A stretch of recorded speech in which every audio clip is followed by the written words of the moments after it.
মুনকার। আমি তোমাদেরকে শ্রেষ্ঠত্ব দান করেছি, তোমাদেরকে শ্রেষ্ঠ বানাইছি। শ্রেষ্ঠ বানায় তোমাদেরকে আমি কিছু দায়িত্ব দিলাম। সেই দায়িত্বগুলি হলো সৎ কাজের মানুষকে আদেশ করবা, অসৎ কাজ থেকে মানুষকে বারণ করবা। সৎ কাজের দাওয়াত দিবা, অসৎ কাজ থেকে মানুষকে বিরত রাখবা। এটাকে আমরা আমাদের পরিভাষায় বুঝি দাওয়াত ও তাবলীগ। আমরা আমাদের পরিভাষায় সৎ কাজের আদেশ, অসৎ কাজ থেকে বারণ করাকে আমরা পরিভাষায় বুঝি দাওয়াত ও তাবলীগ। দাওয়াত ও তাবলীগ দুটি শব্দ, এক হলো আদ-দাওয়া, দ্বিতীয় হলো আত-তাবলীগ। দুইটা শব্দের সমন্বয়ে দাওয়াত ও তাবলীগ হয়েছে, কিন্তু দুটো শব্দ প্রায় কাছাকাছি অর্থে। দাওয়াত অর্থ হলো আহ্বান করা। পরিভাষায় দাওয়াত বলা হয় আল্লাহ তাআলার দ্বীনের পথে মানুষকে আহ্বান করা। আর তাবলীগ অর্থ হলো প্রচার করা। তাবলীগ অর্থ প্রচার করা। পরিভাষায় তাবলীগ বলা হয় আল্লাহ তাআলার দ্বীনকে প্রচার করা।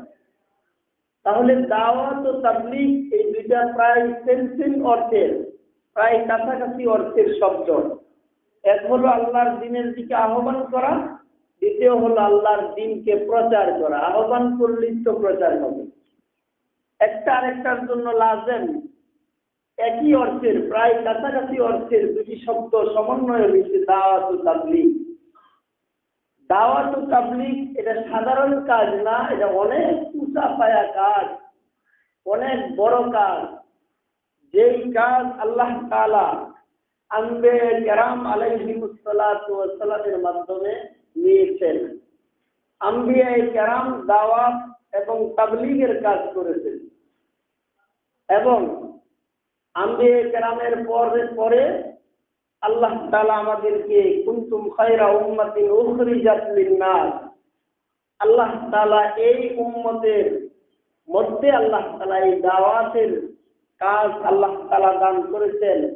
অর্থাৎ উম্মতে মুহাম্মাদিয়া দাওয়াতের কাজ করবে, তারা অনেক ইজ্জতওয়ালা হয়ে যাবে, তারা অনেক সম্মানওয়ালা হয়ে যাবে। এবার বুঝতে হবে দাওয়াতের তরিকা কি কি। এক নাম্বার দাওয়াতের তরিকা হলো মানুষকে তালিম এবং তাআল্লুমের দিকে কাজ করা। তালিম তাআল্লুমের কাজ করা এক নাম্বার শ্রেণীর দাওয়াত। মানুষকে সঠিক দ্বীনের বুঝ দেওয়া, সঠিক জ্ঞান দেওয়া, এটা হলো এক নাম্বার স্তরের দাওয়াত এবং তাবলীগ। দ্বিতীয়ত দাওয়াতের কাজ হইতে পারে আপনার মসজিদের দিকে মানুষকে আহ্বান করা। আমি নিজে নামাজ পড়লাম, অপর ভাইকে বললাম ভাই মসজিদে আসো, নামাজে আসো। এই যে কথাটা বললাম, এটা দাওয়াত ও তাবলীগের কাজ। তদ্রুপ দাওয়াত ও তাবলীগের দ্বিতীয় স্তরের কাজ হলো যেটা প্রচলিত নিয়মে আমাদের দাওয়াত আছে। আমাদের দাওয়াত ও তাবলীগের যে প্রচলিত নিয়ম আছে, এই নিয়মে মানুষকে দ্বীনের প্রতি আহ্বান করা, নিঃস্বার্থভাবে নিজের পকেটের পয়সা খরচ করা, নিজের রান খরচ করা মানুষকে দ্বীনের প্রতি আহ্বান করা। তৃতীয়ত দাওয়াতের কাজ হইতে পারে হক্কানি পীর মাশায়েখের খানকার মাধ্যমে। হক্কানি পীর মাশায়েখের খানকার মাধ্যমে দাওয়াত ও তাবলীগের কাজ হচ্ছে। কি বলেন? শুধু খালি প্রচলিত যে দাওয়াত ও তাবলীগের সিস্টেম আছে, এই দাওয়াতের কাজ, নাকি দাওয়াতের কাজ আপনার হক্কানি পীর মাশায়েখের খানকা, মাদ্রাসা, মসজিদ এবং আপনার বর্তমানে আমাদের দেশের মধ্যে এই সিজনে যে সমস্ত ওয়াজ মাহফিল হইতেছে, এগুলির দ্বারা কি দাওয়াতের কাজ হচ্ছে না? দাওয়াতের কাজ হচ্ছে। তাহলে দাওয়াতের প্রথম স্তরের কাজ হলো মানুষকে দ্বীনের প্রতি আহ্বানের জন্য সহি শুদ্ধ বিশুদ্ধ জ্ঞান মানুষকে দান করা। যেই কাজটা হয় আপনার মাদ্রাসার মাধ্যমে, কিসের মাধ্যমে? মাদ্রাসার মাধ্যমে আমরা ছাত্রদেরকে সহি দ্বীন শিক্ষা দিচ্ছি। কিতাব, কোরআন, হাদিস, ফিকহ, উসুল মানতে আপনার বিভিন্ন সেক্টরে বিভিন্ন দিক দিয়া আমরা ছাত্রদেরকে শিক্ষা দিচ্ছি। তারা অপর ছাত্রদেরকে, তাদের ছাত্রদেরকে শিক্ষা দিচ্ছে। আমাদের উস্তাদ আমাদেরকে শিখাইছেন, আমরা আমাদের ছাত্রদেরকে শিখাচ্ছি। আমাদের ছাত্ররা তাদের ছাত্রদেরকে শিখাইবে, তাদের ছাত্ররা তাদের ছাত্রদেরকে শিখাইবে, তাদের ছাত্ররা তাদের ছাত্রদেরকে শিখাইবে। এইভাবে কিয়ামত পর্যন্ত আপনার কিতাবাদি শিক্ষা দিবে, দ্বীনের সহি সুন্নাত মানুষকে শিক্ষা দিবে। এটা কি দাওয়াত নয়? 1 নম্বর স্তরের দাওয়াত এটা। 2 নম্বর, হক্কানি পীর মাশায়েখের খানকা।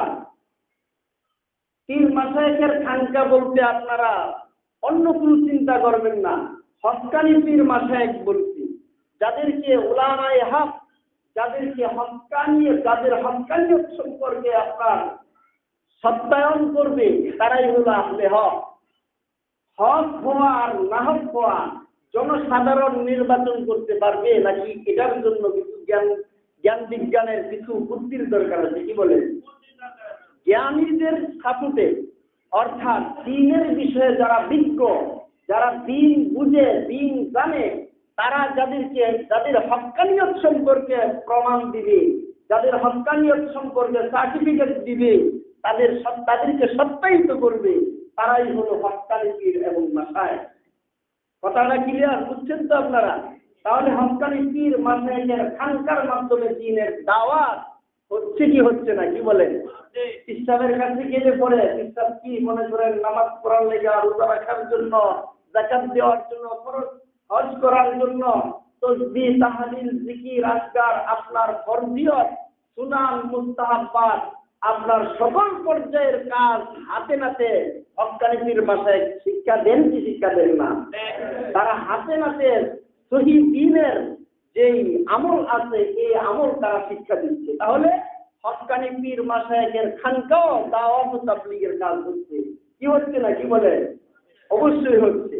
তৃতীয়, বর্তমান সময়ে এই মৌসুমে যে সমস্ত মসজিদে, মাদ্রাসায় সামাজিকভাবে আপনার ওয়াজ মাহফিল হচ্ছে, এই ওয়াজ মাহফিলের মধ্যে উলামা হযরত আয়েশা তারা আমাদেরকে সঠিক দ্বীনের দীক্ষা দিচ্ছে কি দিচ্ছে না? কি বলে?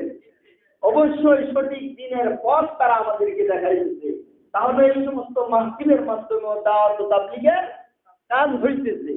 আর প্রচলিত দাওয়াত ও তাবলীগের যে সিস্টেমটা, এই সিস্টেমে দাওয়াত ও তাবলীগের কাজ হচ্ছে, অস্বীকার করার মতন নেই। কি বলেন? ঠিক না? দাওয়াত ও তাবলীগের প্রচলিত এই তরিকা, এটা আমার মতন সৈয়দ আলী মারহা মানুষ, আমরা মুসল্লিদের মতন অজ্ঞ মানুষেরা করে নাই। অবশ্যই এই দাওয়াত ও তাবলীগের কাজকে সর্বপ্রথম যিনি ইজাদ করেছেন, এই সিস্টেমটাকে যিনি ইজাদ করেছেন, তিনি হলেন আমাদেরই একজন মুরব্বী হযরত মাওলানা ইলিয়াস সাহেব রাহমাতুল্লাহি আলাইহি। ঠিক না ভাই? ঠিক। ইলিয়াস সাহেব রাহমাতুল্লাহি আলাইহি ঢাকা ভার্সিটিতে পড়ছে, কথা বল না? জগন্নাথ ভার্সিটিতে পড়ছে। ইলিয়াস সাহেব রাহমাতুল্লাহি আলাইহি দারুল উলুম দেওবন্দ মাদ্রাসার ছাত্র। কোন মাদ্রাসার ছাত্র? যেখান থেকে দ্বীনের সঠিক বুঝ পাওয়া যাবে সেই বিদ্যাপীঠে তিনি লেখাপড়া করিয়া তিনি অনেক বড় হয়েছেন আল্লাহ তাআলা ইলহামের মাধ্যমে। সাধারণ না, তার মন গড়া করছিল না। কথা বুঝছেন? বর্তমান সময়ে ফিতনা ফাসাদ মানুষ ছড়াচ্ছে, আপনাদেরকে সঠিক দিশা দেওয়ার জন্য আমি কথাগুলি বলতেছি। হযরত ইলিয়াস সাহেব রাহমাতুল্লাহি আলাইহি বড় একজন আলেম ছিলেন, দারুল উলুম দেওবন্দের ছাত্র, বড় উস্তাদের শাগরেদ, তিনিও বড় একজন আলেম ছিলেন। তাকে আল্লাহ তাআলা ইলহামের মাধ্যমে, এলকায়ে রাব্বানি, আল্লাহ তাআলা ইলহামের মাধ্যমে তাকে দাওয়াত ও তাবলীগের এই সিস্টেম চালু করার জন্য আল্লাহ তাআলা হুকুম করেছেন। তাহলে বুঝেন কাজটা কি নরমাল নাকি কাজটা উন্নত মানের? অবশ্যই উন্নত মানের। হযরত ইলিয়াস সাহেব রাহমাতুল্লাহি আলাইহির ছেলের নাম ছিল ইব্রাহিম, ইব্রাহিমের ছেলের নাম ছিল হযরত মাওলানা ইউসুফ সাহেব, ইউসুফ সাহেব রাহমাতুল্লাহি আলাইহির ছেলের নাম হলো প্রচলিত, যার নাম আপনারা শুনে আপনারা হতাশ হচ্ছেন, উলামা হযরত যদি এরকম বিভ্রান্তির মধ্যে থাকে, আমরা সাধারণ জনসাধারণ আমরা যাবো কোন পথে? আপনাদের প্রশ্ন কি প্রশ্ন না? তার ছেলে হলো সাদ কান্দোলনী, নাম তো শুনছেন অবশ্যই। তিনি দাওয়াত ও তাবলীগের কাজ ইলিয়াস রহমাতুল্লাহ আলাইহি এই প্রচলিত নিয়ম চলে আসছে, এইভাবে আস্তে আস্তে অদ্যাবধি চলতেছে। গত বিশ্ব ইজতেমা পর্যন্ত আপনারা জানেন সাদ কান্দোলনীকে গত বিশ্ব ইজতেমার মধ্যে ইজতেমায় প্রবেশ করতে উলামা হযরত দেন নাই, অনুমতি দেন নাই। ঠিক না বেশি? কেন দেন নাই? কারণ আছে, কারণগুলি বলবো, তাহলে আপনারা বুঝবেন কেন দেওয়া হয় না। মোহতারাম হাজিরিন, দাওয়াত ও তাবলীগ এটা অতি উঁচা পায়া একটা কাজ, এই কাজের মাধ্যমে আমরা শ্রেষ্ঠত্ব পাইছি এবং আল্লাহ তাআলা আমাদেরকে দায়িত্ব দিয়েছেন যে তোমরা আমরে বিল মারুফ নাহি আনিল মুনকার করবা, মানুষকে ভালো পথের দিশা দিবা, মানুষকে মন্দ পথ থেকে বাঁচাইবা, এর মাধ্যমে তোমাদেরকে আমি শ্রেষ্ঠত্ব দান করলাম। আল্লাহ আমাদেরকে শ্রেষ্ঠত্ব দিয়েছে। আমরা ভালো কাজ, সৎ কাজের প্রতি আদেশ করা, অসৎ কাজ থেকে মানুষকে বিরত রাখার মধ্যে কোনোদিন আমরা পিছপা হবো না। কি বলেন, ঠিক না বেশি? আমরা সৎ কাজের প্রতি মানুষকে আহ্বান করতেই থাকবো, অসৎ কাজ থেকে মানুষকে বারণ করতেই থাকবো। বিতর্কিত বিষয়টা সেটা একান্তই বিজ্ঞ আলেম উলামা এবং বড় মানুষদের কাজ, আমরা জনসাধারণের কাজ না। কি বলেন, ঠিক না বেশি? তাহলে সাদ কান্দোলনীকে আপনার গত বিশ্ব ইজতেমায় আগমন করতে আসতে দেওয়া হয় নাই, কাকরার মসজিদে অবস্থান করে সেখান থেকে দিল্লিতে গেছে। কারণ কি?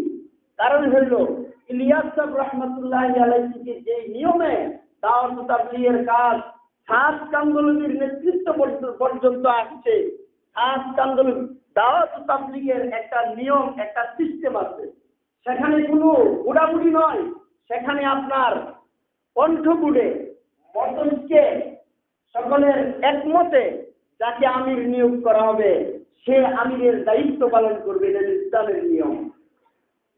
গণতন্ত্র ব্যালট পেপারের মধ্যে আপনি সিল দিয়া হইয়া আপনি দিবেন, এটা ইসলাম সমর্থন করে না।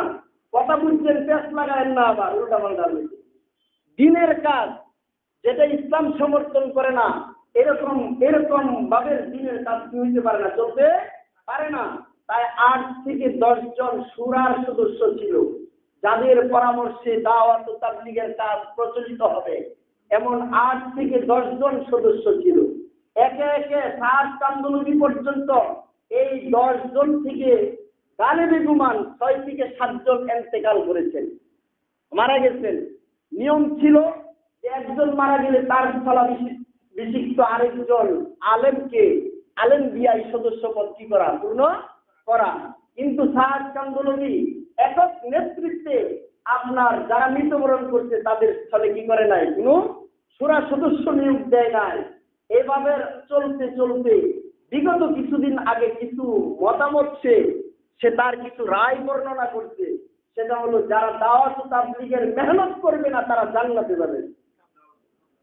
কথা বলেন, আমাদের দেশের সব মানুষই কি দাওয়াত ও তাবলীগের যে প্রচলিত সিস্টেম আছে এভাবে কি সবাই দাওয়াত ও তাবলীগে যাইতেছে? কথা কন। যদি আপনি না যায় থাকেন আপনি জান্নাতে যাইতে পারবেন। কথাটা সাংঘর্ষিক না যুক্তিগত? অবশ্যই কথাটা সাংঘর্ষিক হওয়ার কারণে উলামা হযরত এর মধ্যে আপনার কথা রাখছেন যে এই কথা ঠিক নয়। এভাবে আমার কাছে আপনাদের খেদমতে উপস্থাপন করার জন্য প্রমাণ আছে, যুক্তি প্রমাণ দারুল উলুম দেওবন্দ থেকে। আপনাদের বিশ্বাসের জন্য প্রথমত আমি বলি, দারুল উলুম দেওবন্দের মুফতিয়ানে কেরাম আপনার ফতোয়া দিয়েছেন। 1 নাম্বার মুফতি হাবিবুর রহমান খায়রাবাদী, মাওলানা আবুল কাসেম নুমানি, মাওলানা মুফতি সাইদ আহমদ পালনপুরি, দারুল উলুম দেওবন্দের বর্তমান শাইখুল হাদিস। তারপরে আব্দুল খালেক শাম্বলি, যিনি যে গত কিছুদিন আগে আনসারুল আসলো, বাংলাদেশের সফরে আসছেন। তারপরে নিয়ামতুল্লাহ আজমি, মাওলানা হাবিবুর রহমান আজমি, মুফতি জয়নুল ইসলাম যিনি দারুল ইফতার প্রধান, মুফতি আসাদুল্লাহ, মুফতি নোমান সীতাপুরি, সাইয়্যিদ কারি উসামা, মুফতি ইকরা, মুফতি মুসআব, মুফতি মাহমুদুল হাসান বুলন্দ শহরী, সকলেই কিন্তু এই যে এখানে যাদের নাম করলাম সকলেই কিন্তু দিল্লির মানুষ, ঠিক না ঠিক? আমাদের বাংলাদেশি কোন ওলামায়ে কেরাম এখানে নাম আছে? সকল মুফতিরা হলো দেওবন্দের, সকল মুফতিরা হলো ভারতের। আর খাস কান্দলুবির বাড়ি কোথায়? খাস কান্দলুবির বাড়ি কোথায়? দিল্লি, ভারতে। কথা ঠিক না ঠিক?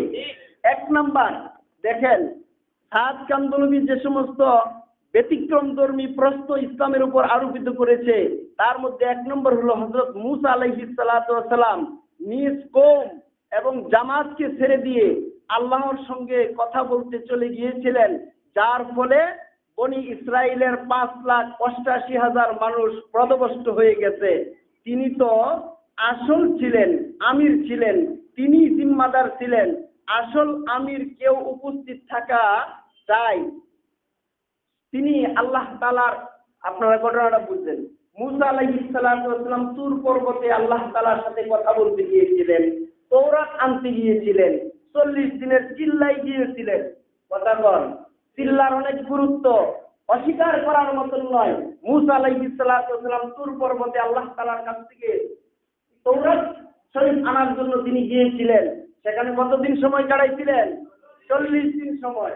এটা কি তার মন গড়াই গিয়েছিল নাকি আল্লাহর নির্দেশ? তার ভাই হারুন আলাইহিস সালাতু ওয়াস সালামকে স্থলাভিষিক্ত বানায়া দাওয়াতের কাজ তুমি করো, আমি আল্লাহর নির্দেশে তওরাত আনতে তুর পর্বতে যাচ্ছি। মূসা আলাইহিস সালাম গেছিলেন, কথা আপনারা জানেন কি জানেন না? এই যাওয়াটা কি তার মন করা ছিল না আল্লাহর নির্দেশে ছিল? আল্লাহর নির্দেশে যদি হয়ে থাকে, এদিক দিয়া 5,88,000 মানুষ পদভস্ত হয়ে গিয়েছিল। সামিরি নাম ছিল, সামিরি গোবৎস বাছুরের উপাসনায় লিপ্ত করায় দিয়া এদেরকে পদভস্ত করে ফেলেছিল। এটা কি মূসা আলাইহিস সালামের ভুল ছিল? মূসা আলাইহিস সালামের ভুল ছিল? খাস কান্দলুবি সে মতামত প্রকাশ করেছে এটা মূসা আলাইহিস সালামের ভুল ছিল। নাউযুবিল্লাহি মিন যালিক। আম্বিয়ে কেরাম মাসুম নিষ্পাপ, আম্বিয়ে কেরাম কোনদিন ভুল তো দূরের কথা, ভুলের আম্বিয়ে কেরামের দ্বারা কল্পনাও করা যেতে পারে না। এটা হলো আহলে সুন্নাত ওয়াল জামাতের আকীদা। এখন আপনাদের প্রশ্ন হইতে পারে যে খাস কান্দলুবি তো অনেক বড় একজন আলেম, ইলিয়াস সাহেব রহমাতুল্লাহ আলাইহির নাসির করে পুঁথি, কথা কন, তিনি এত বড় আলেম, আপনি হুজুর মসজিদের মেম্বার বইয়া তার বিরুদ্ধে কথা বলতেছেন, আর খাস কান্দলুবি কি ছোট মানুষ নাকি? আমি আপনাদের খেদমতে বলবো, খাস কান্দলুবি বড়, তার বড়ত্ব আমরা অস্বীকার করি না, তাকে আমরা অবহেলা করি না, তার আমরা বদনাম করি না। কিন্তু সে যে সমস্ত মতামত প্রদর্শন করেছিল সেই মতামতগুলির আমরা কি করতেছি? বিরোধিতা করতেছি। এগুলি ঠিক নয়। কথা ঠিক না ঠিক? 2 নাম্বার দেখেন, 2 নাম্বার বর্তমান মুসলমান তো বর্তমানে মানুষ তওবার 3টি শর্ত মনে রেখেছে, 4র্থ শর্ত আজ সবাই ভুলে গেছে। তার কান্দলুবি বলতেছে মানুষ তওবার 3টা শর্ত মনে রাখছে, 4র্থ শর্ত ভুলে গেছে। 4র্থ শর্তটা হলো যে তাবলীগের কাজে বের হওয়া। 4র্থ শর্ত কি? তাবলীগের কাজে বের হওয়া।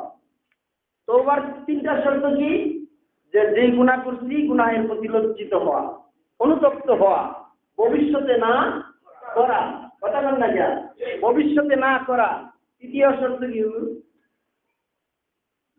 ফিলহাল ছেড়ে দেওয়া, এখনই এই গুনাহকে পরিহার করা। 4র্থ শর্ত হলো তাবলীগের কাজে বের হওয়া। যদি না বের হয় তাহলে তওবা কবুল হবে। এটা খাস কান্দলুবির কথা। অথচ আইম্মায়ে কেরাম আমরা যাদের উত্তরসূরি, যাদের থেকে আমরা দিন এরকম ভাবে সুন্দর রূপে আমরা পাইছি, তারা তওবার 3টা শর্ত 4টা শর্ত দিয়েছেন।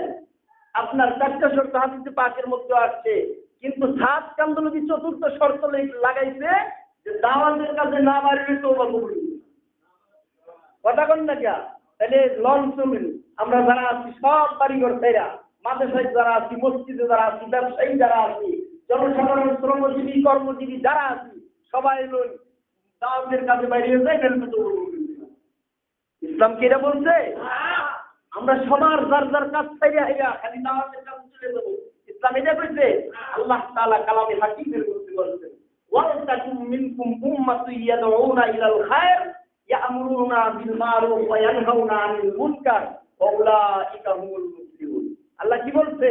যে তোমাদের থেকে একটা গোত্র, একটা শ্রেণী দ্বীন শিক্ষা করার জন্য যাবে, তারা দ্বীন শিক্ষা কইরা তারা সৎ কাজ থেকে মানুষ সৎ কাজের জন্য আদেশ করবে, অসৎ কাজ থেকে মানুষকে বাঁচাইবে।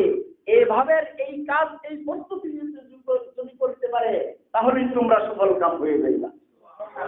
আল্লাহ বলতেছে বাড়ি ঘর চাকরি নকরি ফ্যাক্টরি সব বন্ধ হইয়া তোমরা দাওয়াতের কাজে বের হয়ে যাও।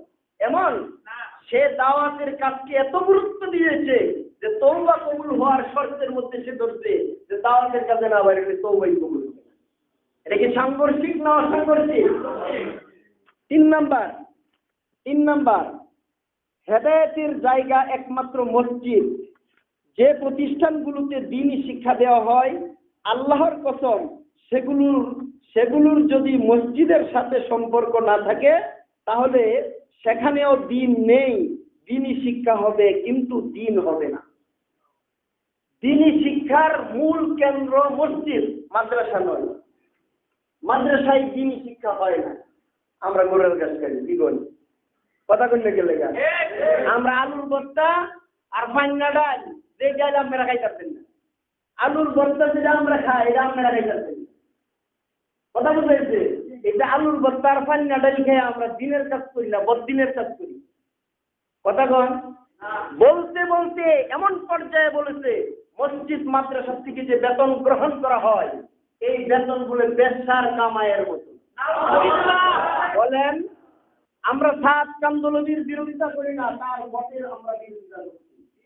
সে যদি এখনো সেই ভুল ভ্রান্ত আকীদা থেকে ফিরা তওবা করিয়া দেশের বড় বড় ওলামায়ে কেরামের কাছে ক্ষমা প্রার্থনা করে আমরা তাকে এখনো আমাদের কাছে নিয়ে আসবো। ঠিক? এমন নয় যে মসজিদ মাদ্রাসা থেকে যে আমরা বেতন গ্রহণ করি এই বেতন গুলো বেশ্যার কামাইয়ের মতন। কথা বুঝলেন? এক পর্যায়ে সে বলেছে যে বেশ্যার কামাই মসজিদ মাদ্রাসার বেতনের চাইতেও শ্রেষ্ঠ। কথা বুঝাইছে? মসজিদ মাদ্রাসার বেতন বেশ্যার, তার চাইতে বেশ্যার কামাই তার চাইতে ভালো। এর আগে মসজিদ মাদ্রাসায় যারা বেতন নেয় তাদের আগে বেশ্যারা জান্নাত পায়। কেমন কথা? আপনারা টিভির মধ্যে দেখেন, বিভিন্ন প্রচার মাধ্যমে দেখতেছেন, আসল কি গুড় কি তার মধ্যে কি কথা এগুলি কি আপনারা জানেন? টিভির চ্যানেল দেখতেছেন টুঙ্গির ময়দানে ছাত্ররা মারছে, হাই হাই রে হুজুর লেগে আমরা হলে যাই কি বলে। আপনাদের কথা এটা না? বলেন আপনাদের কথা এটা না? আমি আপনাদেরকে বলতে পারি টুঙ্গির ময়দানে ছাত্ররা কি এই বছর নতুন গেছে না আরো গেছে? আরে আমি তো দূরের কথা, আমার উস্তাদরা যারা আছে, আমার উস্তাদের উস্তাদরা যারা আছে তারা যায় টুঙ্গির ময়দানের এই খুঁটি গাছে।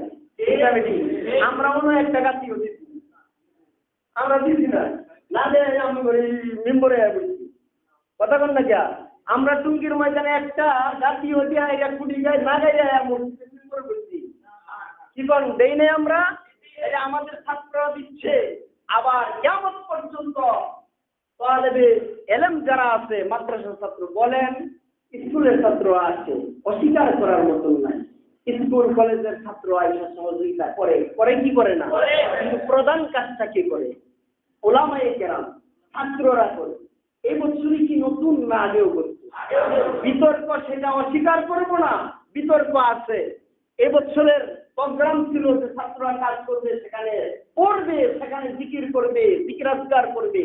যে মুহূর্তে কাজ করছে সেই মুহূর্তে তারা সূরা ইয়াসিনের খতমে লিপ্ত ছিল। কথা কোন? সেই মুহূর্তে তারা সূরা ইয়াসিনের খতমে লিপ্ত ছিল। আরে আরো তো আশ্চর্য হইতেন বা এই ইস্তেমার আপনার পশ্চিম কিনারের মধ্যে আপনার মাদ্রাসা কায়েম হয়েছে। মাদ্রাসা আছে কি আছে না? যারা দাওয়াত তাবলীগের মেহনত করেন আপনারা স্বীকার করেন মাদ্রাসা নাই, সেখানে নুরানি, মক্তব, নাজেরা, হেফজখানা, হেফজের ছাত্ররা, নাজেরার ছাত্ররা পড়তেছে, উস্তাদরা পড়াইতেছেন, তারা বাহিরের কোনো খবর রাখেনি। তারা ছাত্রদেরকে পড়াইতেছেন, বাহিরে কি হচ্ছে সেইগুলির খবর রাখেন না। যখন বাইরে অ্যাটাক করা শেষ, যায় হাইরে ওই মাদ্রাসার মধ্যে ছোট্ট ছোট্ট বাচ্চা, আপনারা দেখেন নাই বিভিন্ন সংবাদ মাধ্যমে দেখেন নাই, ছোট ছোট বাচ্চা যারা তেলাওয়াত করতেছে কোরআন শরীফের উপরটা ডিঙ্গায়া পর্যন্ত, এই সমস্ত ছাত্রদেরকে মারছে, উস্তাদদেরকে মারছে, ঠিক না বেটি?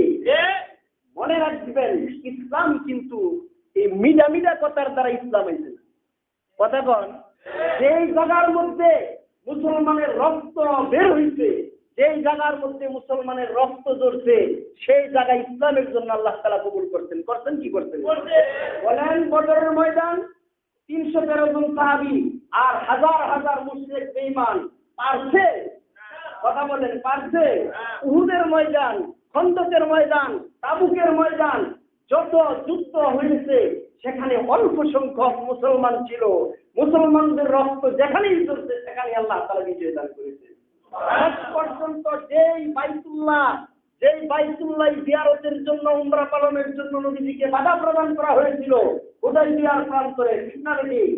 হুদাইবিয়ার প্রান্তরে নবীজিকে বাধা দেওয়া হয়েছে, উমরা পালন করার জন্য মক্কায় ঢুকতে দেওয়া হবে না।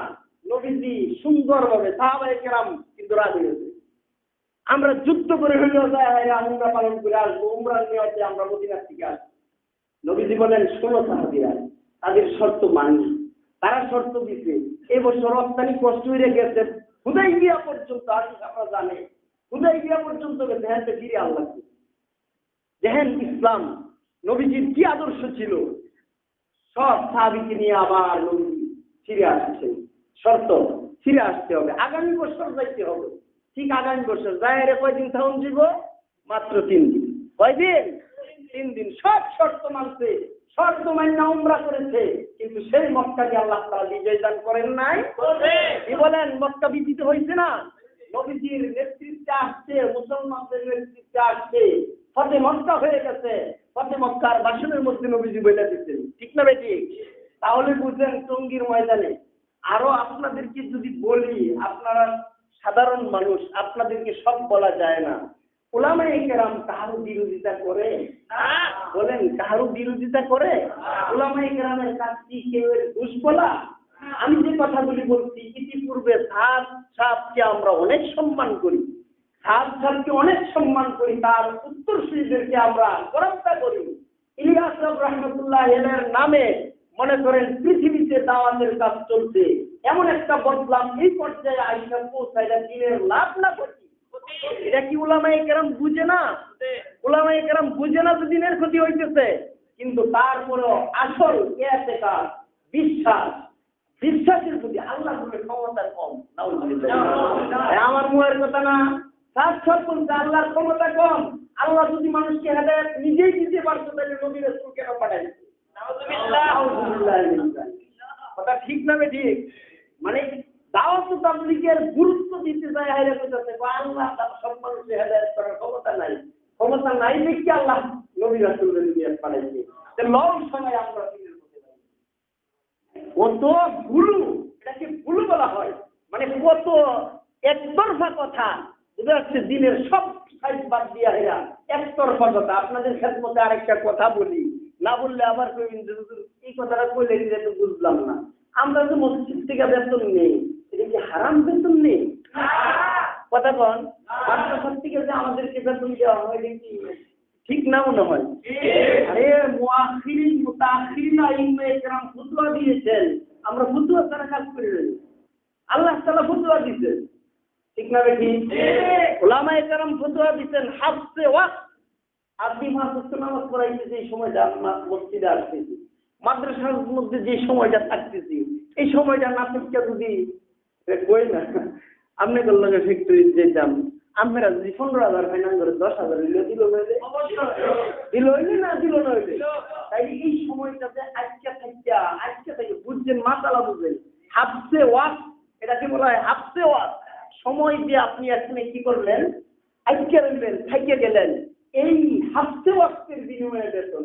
তারপরে তো হুজুর ঘর বেতন মনে করেন এই দেশের যারা শুধু চাকরি করে তাদের বেশি। কথা বলেন না কিয়া? এই দেশের যারা শুধু চাকরি করে, শুধু খালি তাদের প্রয়োজন মেটানোর জন্য যতটুকু না হইলে নয় এমন বেতন, ঠিক না? ঠিক কি করেন? অনেক বেতন দেয় করে, বুঝে না? আমরা যে সর্বনিম্ন বেতন পাই না, আমরা সর্বোচ্চ বেতন পাই। কথা বুঝছেন?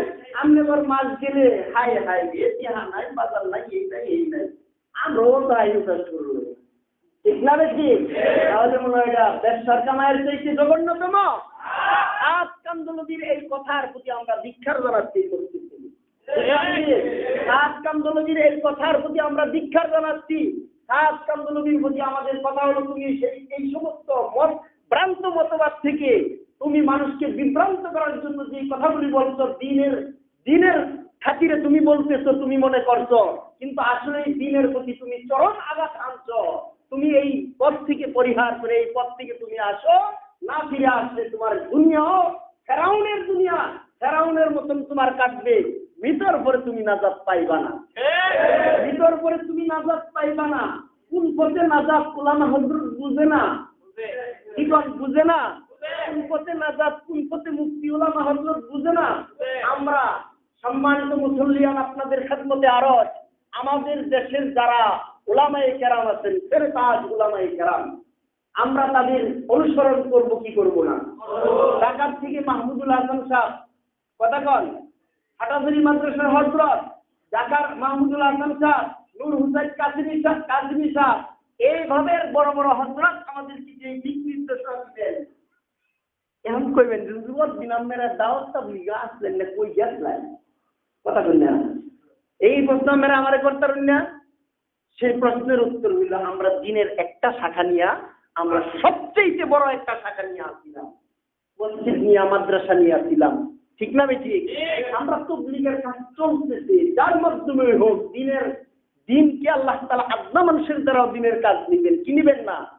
কথা কম না কেন?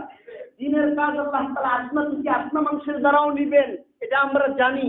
তাই যেহেতু দাওয়াত তাবলীগের কাজ সুষ্ঠুভাবে চলছে, কোনো সমস্যা নাই, তাই দাওয়াত তাবলীগের কাজ যারা করতেছে করুক, আমরা সেদিকে হস্তক্ষেপ করি, সেদিকে আমরা যাই নাই। কিন্তু যখন দেখলাম আকীদাগত বিষয়, যে বিষয়ের কারণে জান্নাত তো দূরের কথা, জাহান্নামে, গহীন জাহান্নামে যাইতে হবে, এরকম পর্যায়ে দাওয়াত তাবলীগকে নিয়ে যাওয়া হচ্ছে, তখন আর কি উলামায়ে কেরাম বৈশা থাকতে পারে?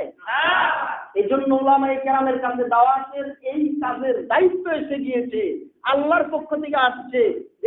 আল্লাহ তাআলা বলতেছেন যে, হে উলামায়ে কেরাম, তোমরা যে দাওয়াত তাবলীগের পথ ছেড়ে দিয়েছো, দাওয়াত তাবলীগের প্রচলিত কাজ তোমরা করতেছো না, এই জন্য দাওয়াত তাবলীগ তো খারাপ মানুষের হাতে যায়, এমন মানুষের হাতে যাচ্ছে যারা আপনার জঘন্য থেকে জঘন্যতম।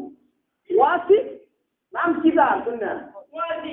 ওয়াসিক না, ওয়াসিফ বলে, আমি অন্য তার নাম বলা লিখছি না, কারণ এই নাম নিয়ে আরো তো দরকার নাই।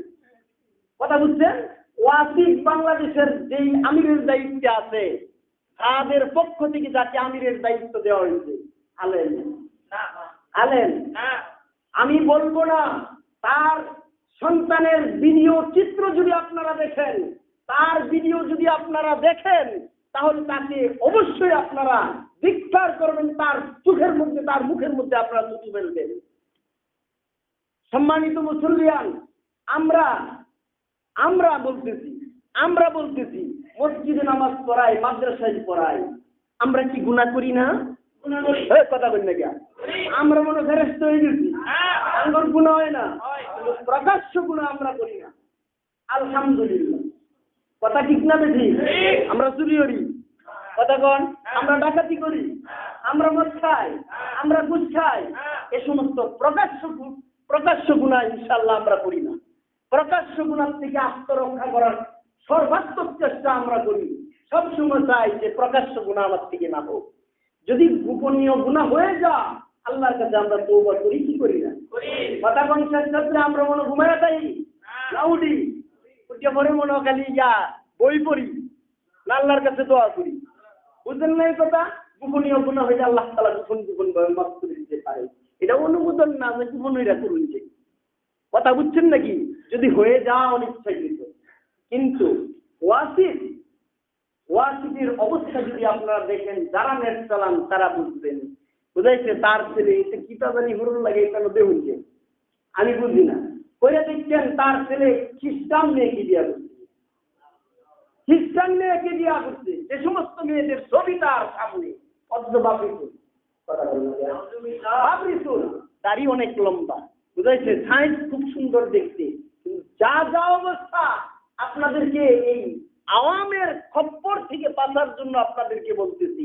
দেখা যাচ্ছে সুরত তো আলেমানা সুরত, কথা বল না যা, সুরত তো আলেমানা সুরত, আমি হুজুররাও ফেল, কথা বল, আমি না, আমার বড় বড় হুজুররা ফেল তার সুরত, কথা ঠিক না ঠিক? এরকম মানুষ এরকম কাম করতে পারে না, অথচ তার ভিতর এতই খারাপ, কোটি কোটি কোটি কোটি টাকা দাওয়াত তাবলীগের বদৌলতে, দাওয়াত তাবলীগের আপনার মাসদুরাত জামাতকে কেন্দ্র করে কোটি কোটি টাকা হস্তগত করে নিয়েছে। এই সবগুলি প্রকাশ পাইছে। ওলামা হযরত আর বসিয়া থাকতে পারে একজন ওয়াসিফের মতন ব্যক্তি, ব্যারিস্টার নাকি তা জানি, না সৈয়দ ওয়াসিফের ব্যক্তি দেয়, এই ওয়াসিফের মতন ব্যক্তির হাতে দিনের একটা কাজ, গুরুত্বপূর্ণ কাজ দিয়া মাসদুরাত জামাত বুঝেন, মহিলারা দিন জামাত যা, মহিলাদের মন কিন্তু অনেক শক্ত না নরম, এবারে বাবাই একটু বুঝাইতে একটা যে কানের দুল, নাকের ফুল, গলার হার সব ফেলে দেয়া, এই কর্মগুলি ওয়াসিফে করেছে, এই কর্মগুলি ওয়াসিফে করেছে। মাসদুরাত জামাতের গুরুত্ব এত নাই। শুরার কমিটি, যেটা আপনার দাওয়াত তাবলীগের শুরার যারা ছিলেন, তাদের একে একে 5-6 জন মৃত্যুবরণ করার পরে এই পদে আর কোনো সদস্য নিয়োগ দেওয়া হয় নাই। শুরার সিদ্ধান্ত মাসদুরাত জামাতের ছিল না, কথা বল না যা। আরে মহিলারা বাড়ির বয়ে বয়ে দিন শিখবো, দিন প্রচার করবো, বাড়ির বয়ে বয়ে, এই বাড়ির এই মহল্লার মানুষ সেই মহল্লার জন্য, এই দেশের মহিলা এই দেশের পর্দার খেলাফ হইতো না, অবশ্যই খেলাফ হবে না। এই সব দিক দিয়া শুরা কিন্তু সিদ্ধান্ত দেয় নাই যে মাসদুরাত জামাত বের করতে হবে, শুরার সিদ্ধান্ত ছিল না। ওয়াসিফ 7 কান্দলকে আজ কইরা এতাত কইরা, কথা বল, এতাত কইরা এই মাসদুরাত জামাতের প্রচলন গড়ায়া মহিলাদেরকে বেপরদা বানানোর করেছে, কথা বল না যা। আরে এমন মাসদুরাত মহিলা অনেকে আছে, স্বামীর কথা শুনে না, কিন্তু তাবলীগের মধ্যে জায়গা করে নেয়। পেটেন্টে বানাইছে কি জামাতে, তো জামাতে যাইবার লাগিয়া না জামাইয়ের খেদমত করার লাগিয়া? আরে শরীর থেকে বানাইছে, পুরুষের শরীর থেকে বানাইছে, এটা কি আগলা রাখার লাগে না কাছে রাখার লাগিয়া? বুঝলি, এইটাও বুঝছেন না মেরা? মাসদুরাত জামাতের নামে সে লক্ষ লক্ষ কোটি কোটি টাকা সেই ওয়াসিফ।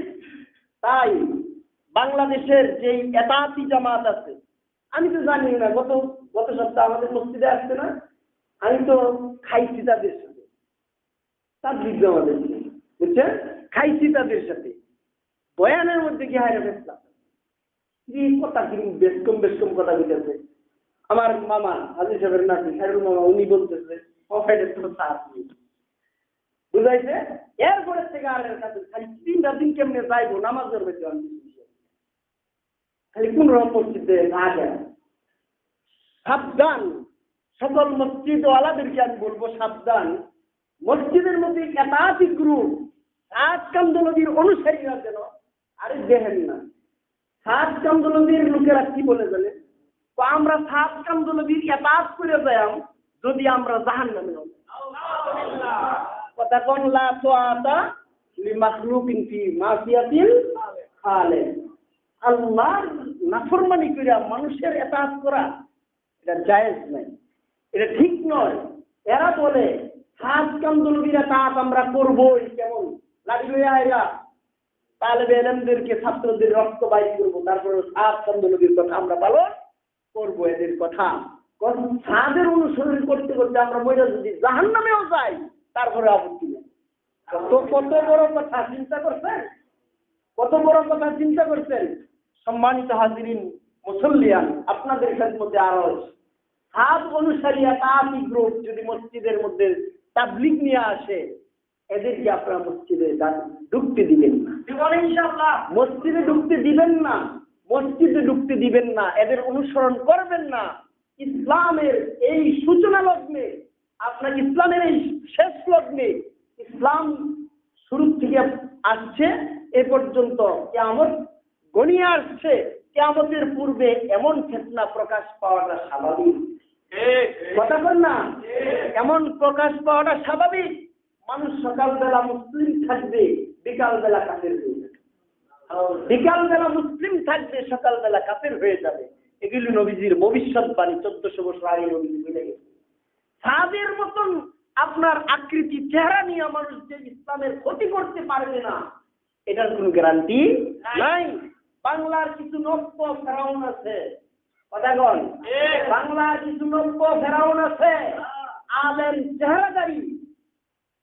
চেহারাদারি আলেম, আল্লাহ মাফ করুন, বুঝে আসছে, এরা সাদের সমর্থন যুগাইয়া, সাদের সমর্থন নিয়ে আয়া এ আমাদের নিরীহ ছাত্রদেরকে, কোরআন হাদিস পড়নেওয়ালা ছাত্রদের রক্তে রঞ্জিত করেছে টঙ্গীর ইস্তেমার ময়দান, ঠিক না বেশি? সুতরাং বাংলার যারা নব্য ফেরাউন, এরাও যেন হেদায়েত প্রাপ্ত হয়, সাদ যেন হেদায়েত প্রাপ্ত হয়, আমরা দোয়া করব। সেটার মত থেকে গুইয়া ইসলামের দিকে, হাকিকি ইসলামের দিকে আসুক, এজন্য আমরা দোয়া করব। এবং আমরা নিজেরা এই সমস্ত রাজনৈতিক গ্রুপ থেকে আমরা ইনশাআল্লাহ নিজেকে বাঁচায় রাখবো। আল্লাহ আমাকে সহ আপনাদের সকলকে তৌফিক দান করুন, আমরা যেন বিভ্রান্তির মধ্যে না পড়ি। আহলে হক উলামায়ে কেরামের দায়িত্ব মানুষকে সঠিক পথের দিশা দেওয়া। এজন্য আমি আপনাদের খেদমতে কথাগুলি বললাম, বলাও যদি এই সময় এসেছে বলার জন্য, আমরা আগে বলি নাই, বলতাম না। আমরা কি 1 বছর আগের থেকে সাদের কর্মসূচি আমরা জানতেছি না, বলছি নাকি? যখন শেষ পর্যায়ে এসে পৌঁছেছে, না বইলা পারলাম না।